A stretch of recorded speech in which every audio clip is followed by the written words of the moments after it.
Хай! Днес е най-трудната стая. Йо! Тази стая изглежда пократително!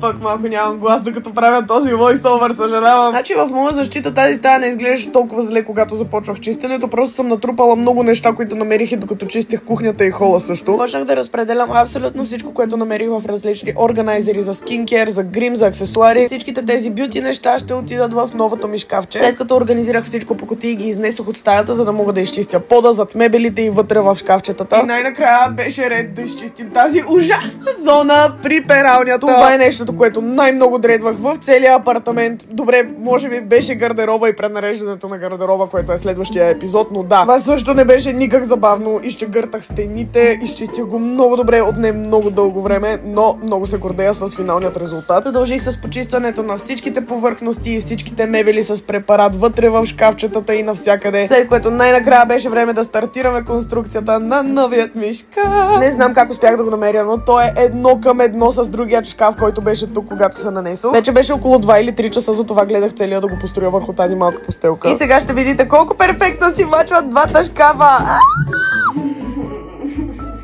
Добре да е, явно Линшо тогава не се е вълнувала чак толкова много. Спомням си, че вече беше към 4, аз бях изключително отчаяна, но Боб да Билдър го беха хванали лудите и беше вземал всичките хартисали материали, всичките монтажни познания от последните няколко дена. И сам самичък си поправи щупеното чекмедженце като за един блестящ финал. Тъжно ми е, лошо ми е, спи ми се, искам да умра. Поне двете шкафчета изглеждат много добре едно до друго. Последвайте за част 2. Аз отивам да умра, защото е 4 часа.